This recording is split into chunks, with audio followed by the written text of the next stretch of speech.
If you want to raise children and be the primary attachment figure for your children, and it's usually the mother, sometimes it's the father now, but it's still usually the mother. Children need a primary attachment figure as present as possible in the first 3 years if they are going to be mentally healthy in the future. All of the research shows that. If you're going to be as physically present as possible, unless you've saved a lot of money as a woman, you need to depend on your partner, on your team member. My husband and I were a team. Before we had children, we both earned a lot and worked really hard and spent our money equally. But then we decided it was a strategy. We were going to have children, and I was going to work as little as possible so I could be there for them. And he did the bulk of the earning. And now the joke is, I'm out in the world and I'm going to be taking over and he's going to be sitting by the pool, and I'd be fine with that. But that's what teamwork is. This is the first feminist that I could actually agree with.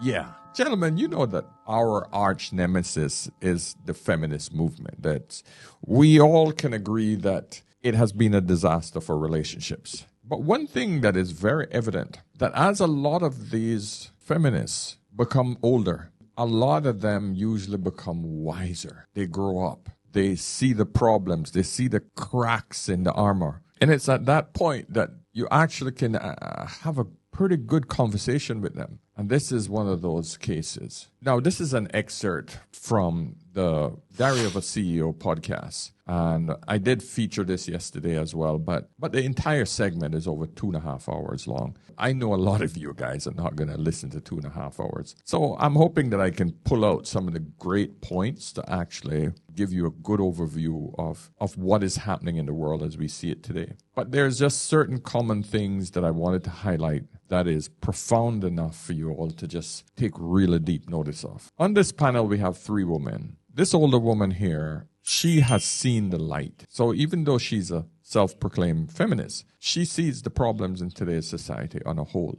And she is calling out the BS that feminism has pushed. The second woman, she has 2 kids. But she's sort of in the middle. But she is clearly leaning more towards the fact that feminism was BS and it has not worked well in our favor. And then we got the lady here in the red dress. And I'm going to put the name of these ladies up because right now I can't tell you the names, right? But then you got the lady in the red, no kids, and she is still holding on to that bitter pill, that deep feminism rhetoric, and it's insane to watch. But I just want to make this a very short video, just highlighting what this lady here in blacks. But the idea that I could lean on my husband financially in those years and not have to earn money and be able to be present for my children, there is a very good reason why that is critical for children. And we don't talk about children.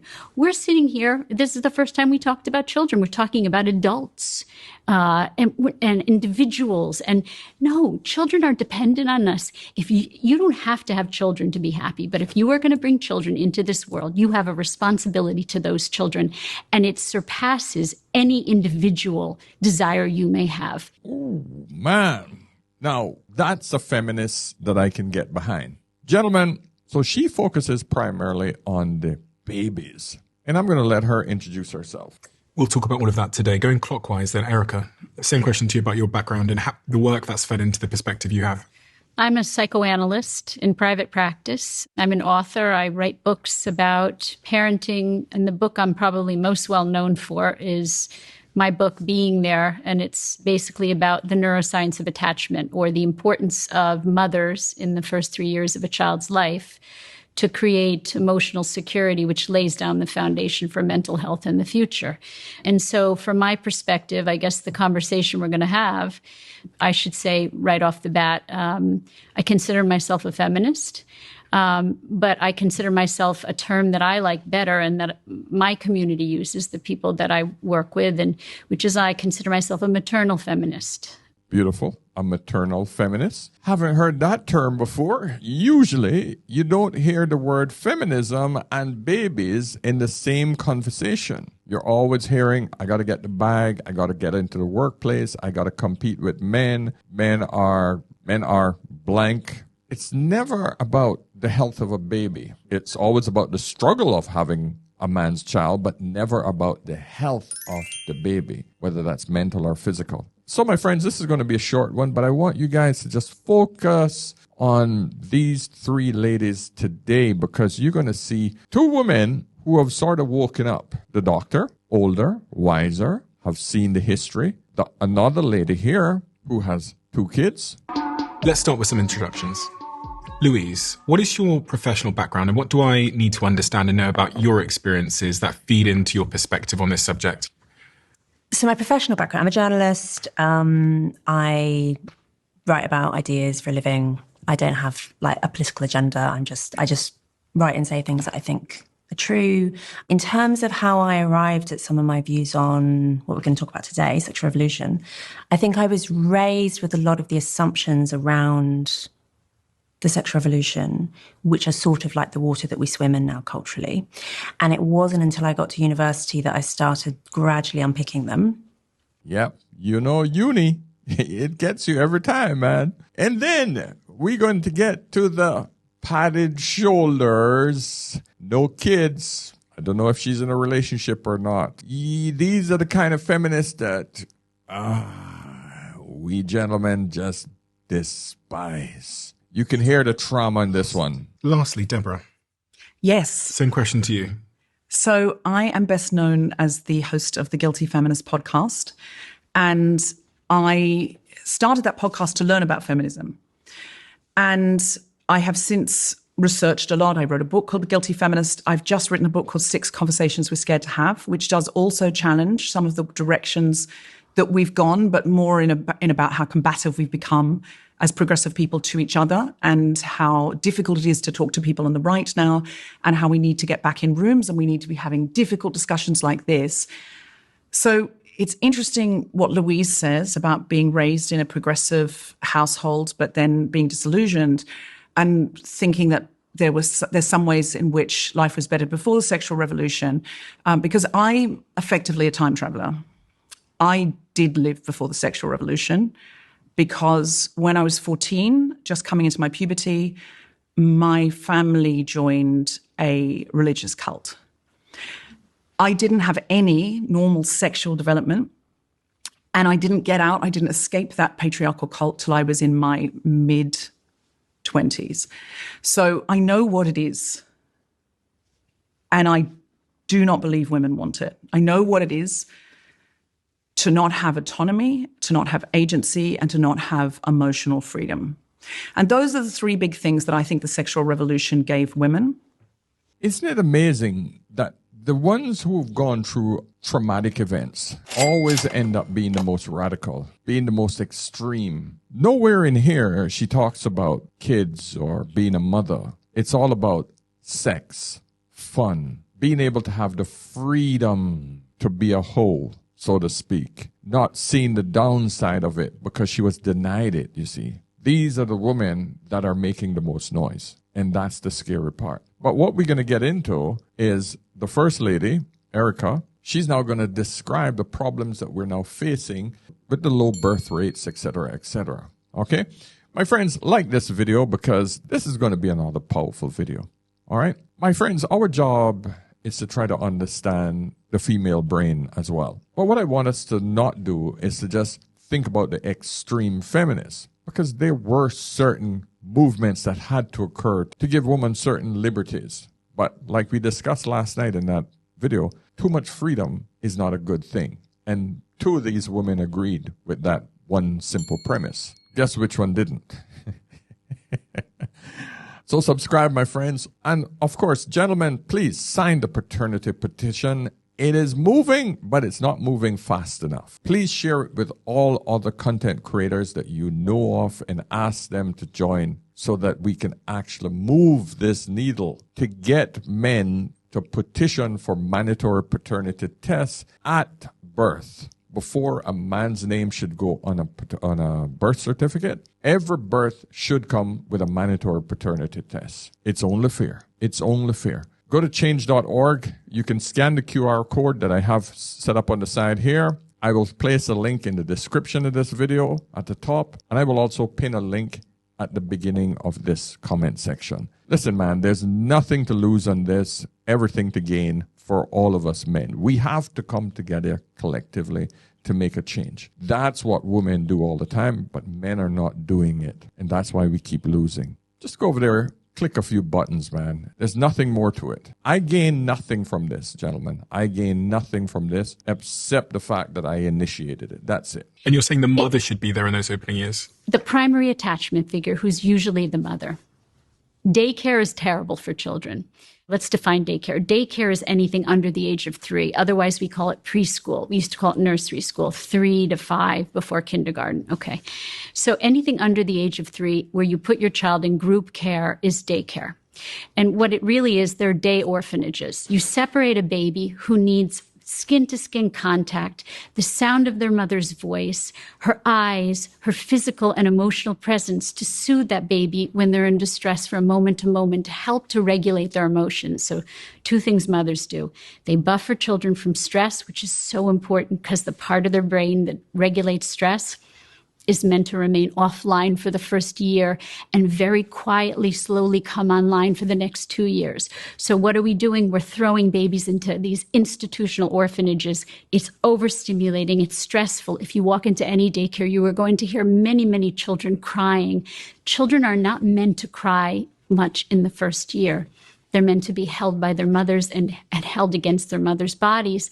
So they buffer children from stress and they regulate their emotions. So what we're seeing as a mental health crisis is a crisis of emotional regulation issues in children, adolescents, and adults.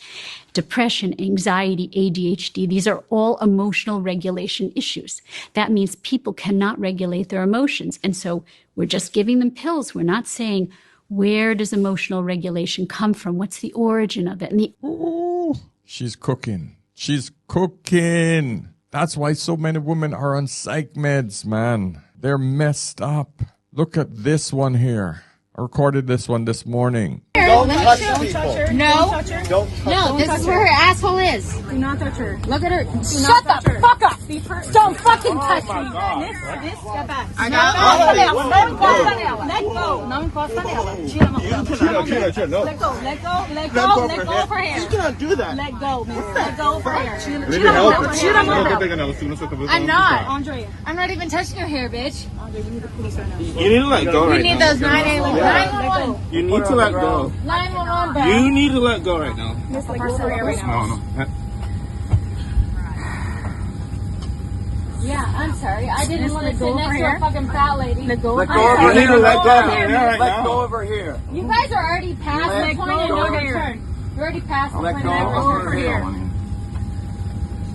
hair. Let go of her hair, miss. Y'all see me. Let You go. know what's going on. This is retarded. Yeah, put me on the ground. Put me on the ground. Look at this fat lady. Look at this fat ass bitch. She can't even look. You can't even see her stomach. It's horrible. Look at her outfit. Look at this fat ass bitch. Hilarious. You can't even show your mouth because you're embarrassed. You can't even see it because you're embarrassed. Shut the fuck up. Who is Alana? Sorry, I can't hear you. I can't hear you, ugly ass fucking dude who's never gonna lay it again. Okay, I'm sorry, black guy. My boyfriend's black, so shut the fuck up. My boyfriend's fucking a black guy. My boyfriend's a black. My boyfriend's black. My boyfriend's a fucking black guy. You're joking. Oh my god. We're not doing all that. We're not doing Shut the fuck up. Shut the fuck up. Shut the fuck up. Shut the fuck up. Shut the fuck up. Yeah, put the shit down. Shut the fuck up.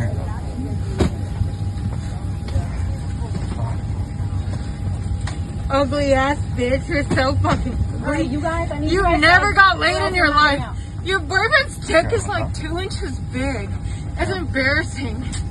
I'm so sorry about your boyfriend. That's horrible. That's horrible. I can't breathe. I can't breathe. I can't breathe. I can't breathe. I can't breathe. I can't breathe. I can't breathe. Okay. Let me go. I can't breathe. I can't breathe. Shut the fuck up. I can't breathe. Fuck you. Fuck you. Fuck you. Fuck you. Fuck you. Fuck you. Nobody's fucking touching me. Fuck you. You're not letting me go, motherfucker. You're corny as fuck. Nobody's letting me go. I can get out. Yeah, you shouldn't get out. You're fucking fat as shit. You disgusting fat. Fuck you. Fuck you. Fat ass pig. Fuck you. This is what we produce. These are the extreme cases of what we produce as adults. You can clearly hear she's on something, man. She's on something. People were never like this. Me growing up, I never saw women like this, man. People never acted like this. Girls never acted like this. There's something wrong with our women. We're just giving them pills. We're not saying, where does emotional regulation come from? What's the origin of it? And the origin of it is in the very early days of your life. If you had a mother who soothed you when you were in distress from moment to moment, it regulates your emotions. So it's only after 3, 85% of the right brain is developed by 3. It's only after 3 that you start to internalize the ability to regulate your own emotions or to deal with stress and adversity in the future. So does that mean that if I'm not home as a mother for those early 3 years, you think there's possible chances that my child might grow up to be somewhat traumatized or have some kind of... It is not what nature intended for us. And so we have made social changes that are about narcissism and self-orientation and me, and don't involve an understanding of children's irreducible developmental needs. You see what aging and intelligence does? Those two things combined, my friend, oh, beautiful. This is a feminist who has woken up and seen the problems. She's still a feminist. In other words, she still advocates for women, but she sees the destructive force when something has been pushed too far. And you have to admire that, my friends. You have to admire someone who's woken up. We are seeing more and more women lose it. We know that 25% of women are on psych meds in America. 25. Actually, the number is anywhere between 21 to 26%. Those are the number. I just round it off at 25%. But that's a quarter of the female freaking population. I'm talking about adults and teenagers. So the woman has a point.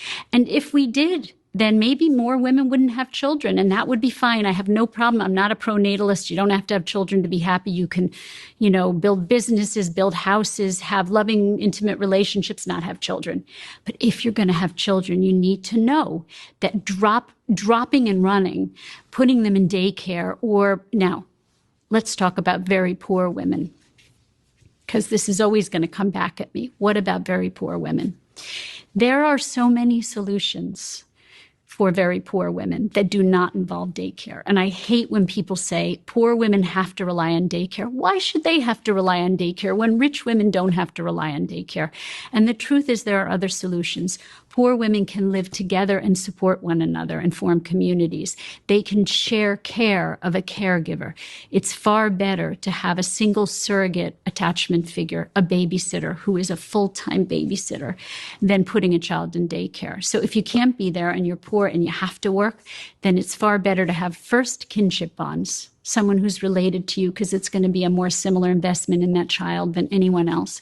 Secondly, a single surrogate caregiver, a babysitter or nanny. If you can't afford it, share the care with another. Share the care. That's what my mother and father did with the next door neighbors. My next door neighbors, they had 4 kids, and my mother had 5 kids that were living with her at the time. All they did was share one babysitter. There was no closed gate or fence between our 2 properties. The 2 houses were pretty much open to each other. When we came home from school, my mother was there. My father was asleep because he worked nights. My mother worked days. But she worked mornings until midday. She came home, she cooked the meals for the day. And the babysitter from next door took care of the small kids, my younger sisters, for a period of time. When she got back home, my mother took the baby, and she had the baby in the crib while she cooked and cleaned and did everything around the house until we got home from school. And then when we came home from school, we took over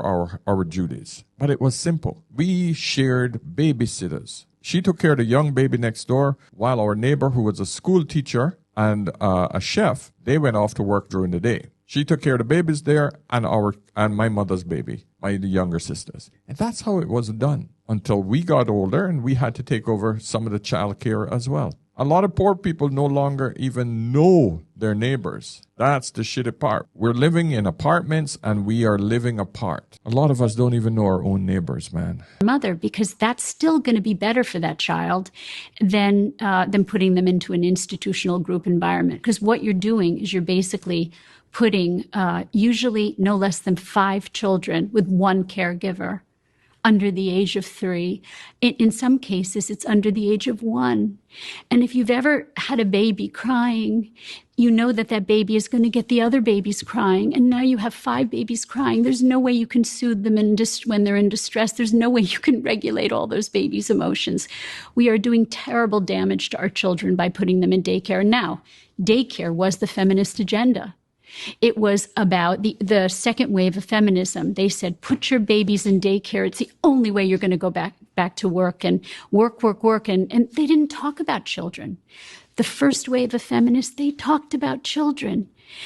Mary Shelley and Mary Wollstonecraft, they believed that mothering was powerful work. It was work. It was a career. It was admired. It was elevated. They also believed in fighting the patriarchy. They believed in equality, but they didn't forget about mothering. The second wave of feminists, I think it was Betty Friedan said that staying at home with your children was, she called it a concentration camp with comforts. That was the beginning of the tide. That's when the tide turned for women, where the narrative changed. So women who were loving being mothers and loving raising children, suddenly were told that they were in a concentration camp. Just imagine, just one woman made women fear being in the household with kids. Do you understand that? One woman with a television and a radio, that is the kind of power women have over each other. The hive mentality is mind-blowing. One woman, Betty Friedman, one woman. And that narrative was just pumped. And women, I always tell you this one simple point. Women have a higher degree of neuroticism than men. That means that she reacts to negative pain and emotion a lot more severely than men. So, of course, back then, it was difficult being at home, manual washing machines, manual scrubbing of everything. And women understood, even though it was her duty, she felt that it was hard. All these feminists had to do was just to scratch that little cut, that little slice that could have just been left there and not be disturbed, and women would have been much better off. But no, they went in there and they scratched that. All of a sudden, we have a sore. And that sore has been infected by the feminist freaking rhetoric. And so now we have dying populations because women don't want to have kids. The virus is deeply, deeply entrenched. It's a cancer. And for some societies, it's too late. South Korea on its deathbed. North Korea is not far behind. Japan on its deathbed. China, big problems right now. Every single European community right now is on its deathbed. The only thing that's making them survive is a massive influx of immigrants from brown countries. That's the other video I'm going to be covering soon because it's becoming a serious issue. And that they were prisoners and oppressed. And some of them were, and some of them probably shouldn't have had children. And many of them weren't. And even today, people write me every day and say, thank you for saying what you say, because society's narrative is so much about we have no value unless we go out into the workforce. So can I ask you, genuinely want to know, what baby boomers tended to be raised by stay-at-home mothers because financial world was totally different then. Like, you know, when you talk about very poor women, I have university-educated friends who cannot afford to buy a property anywhere. They don't have parents that can give them money. They're never going to be able to save that much money. And they move out of a rented property probably once a year because the landlord moves them on, and then the boiler's not working, and so on and so on and so on. And I have a local food bank that I donate food to, and I often get chatting to people. There are nurses, full-time nurses who live in London, who have 2 children at home, who the hospital cannot have any more nurses leave because there are not enough nurses. It's a real problem that the NHS is so understaffed. Various reasons for that. In America too. But the nurses can't give up their job because their children would have nothing to eat They are at food banks with a full-time nursing job. So we're not talking about, I don't really know what you mean by very poor women. There are women with professional roles who will never own their own home, who are struggling to keep the lights on, struggling to put food on the table. Now, what about the fathers? Where are the men in this equation? Nothing about the men. Oh, the victims. The mothers are starving. The kids are, What about the fathers? So what you hear now is the standard victim mentality, not realizing that they created their own freaking demise. Because women are in the workplace, wages cannot keep up. Too many people are in the workplace, so wages have come down and they have stagnated. But of course, this is the feminists that we all despise because they don't want to take any responsibility for the fact that most of the women were forced into the workplace by the whole feminist rhetoric that she supports. And these are the kind of women with the mentality that blows my mind because it's literally like, don't you see that the reason why wages are so high is because both of you are in the workplace? Whew. Man, and her so-called friends who have university degrees went to friggin' university for shit degrees that don't pay enough money. Most women, that's what they've done. Living in London? Why would you live in London if you can't afford to live in London? Go and live outside London and buy something that you can afford. And instead of going off on your trips and find fancy restaurants, money that you should be investing in order to put down a down payment on a property with a man. Or if you don't want to do that, do it with another woman. Open a company together. Each of you own 50% of the company and both of you buy a piece of property or house together. This idea that people can't work it out just blows my mind, man. But the victim mentality is just ripe with this type of feminists. The lights on, struggling to put food on the table. Now, when I heard you talk on Stephen's podcast before, you said, well, look, people don't want to downscale. And when my children were young, we did without things like second homes and vacations. And Erica, there is no hope for a second home now for anyone. And I understand that's different. No, your generation was different. No, but that's why I said women who are working class and must work. There are solutions for those women that don't involve putting their children in daycare. And we're not discussing those solutions. No hope for what? Second home? First home? What about first home? Am I misunderstanding something? There's no hope for second home. Second home means to me that you've already got one home and you're looking to buy a second one as your, beachfront home or your log cabin home? I don't know. Please help me out. Did I miss something, guys? Work.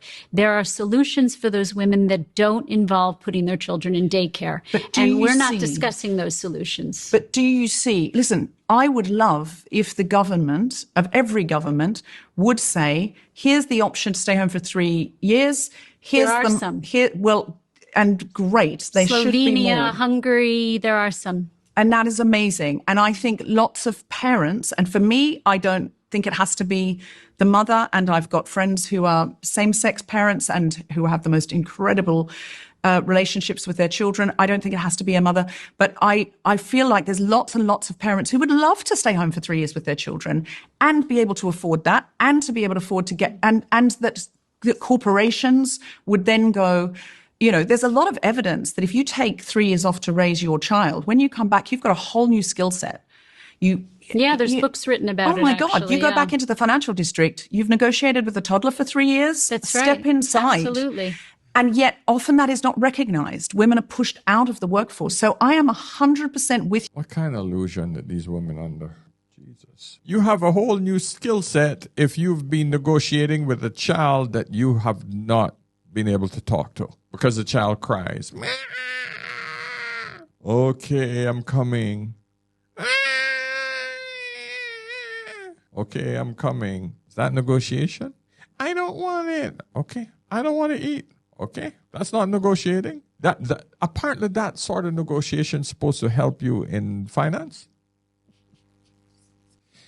I don't know, man. I don't know. Whew. That attachment is important and that many parents would love to take 3 years off. Yep.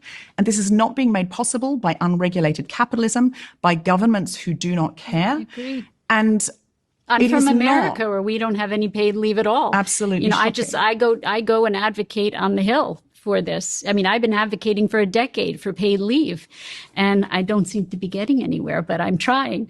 What are your thoughts on this, Louise, in terms of the role that feminism has had on mothers and motherhood? And someone in the trenches. Yeah. So I should say, partly as a consequence of reading Erica's work and also having you on my podcast, we have moved heaven and earth to not put our children in daycare, which has involved quite a lot of like creative thinking. Yay. And we are poorer than we would otherwise have been. You know, and people look at us like we're crazy sometimes and think, why have you made your life so complicated? And it's because me and my husband both have this really strong feeling that we don't want to put them in institutional childcare. And that is weird. And one of the things that I really don't like in the UK policy space, and this is true in other countries like the US too, is that governments at about the turn of the millennium seem to have cottoned on to the fact that they can use women to boost GDP. And David Goodhart, who's a friend and author, he wrote a book recently called The Care Dilemma, and he described this historical event as a one-time boost to GDP. It's not replicable. But in really the 1990s, obviously the sexual revolution predates this, but really the 1990s is when you see this massive surge of working mothers. This idea that you should be out of the house 40 hours a week, children in daycare, that's pretty new. And governments like this because governments like women paying taxes. And I think that to some extent, should we say, non-maternal feminism has been a little bit naive about this and thinking that if we can get the government to support daycare-based initiatives, that's good for women. There's so much research on this showing that actually most women find it really, really hard. And it's a very common thing in mums groups and on social media and so on, women thinking, I do not want to leave my baby. 66% of women in the UK want to stay home if they were given Right, the option. or want to work, stay home more. Yeah. And what I object to is the current arrangement that we have in the UK and elsewhere, where the government does nothing for you if you're a stay-at-home mother. The government actually punishes families in the tax system. If you're a single earner family, you will pay more tax than if you earn the same amount but across two incomes. You are directly punished. This was deliberately established as a quote-unquote feminist policy so that it would channel women back into the workforce after they'd had children. Yeah. I also don't like the fact that the only setup that's available in terms of getting any kind of funding from the government is for daycare. You can't put money towards a nanny. You can't put money towards having a grandparent. Oh, that is tough. And I can see where if governments want to actually encourage women to have more kids, they got to make it easier for women. We're not going back to the days when women are going to be sitting at home, because that means that wages would have to freaking increase 100% in order to accommodate one income to sustain the current market prices. So what would have to happen is current market prices would have to come back down and wages would have to go up, and they would either have to meet halfway. And I can't see that happening, not in the time soon. So anyway, my friends, I'm going to leave it there. Listen, I just thought this was an interesting perspective from a feminist who identified a problem with kids, how we're growing our kids, the problems that we have in today's society with how messed up a lot of our kids are. Mostly women, but men also are in the same boat, you know. But at least men tend to regulate their emotions a lot better than women at this point. Women just feel that they can just let go at any point, just screaming like freaking banshees, you know. But let me know what you think, my friends. Let me know what you think. Of course, subscribe. Pick up my Content Creators Toolkit and or the Digital Vault. Try to make some money, my friends. Try to get into the digital space. It's one of the easiest space to get into to make money. And you're going to need to supplement your income in this world of AI. All right. So my friends, until tomorrow, remember, whenever in doubt, always, always ask an older man. I'll see you soon. Cheers.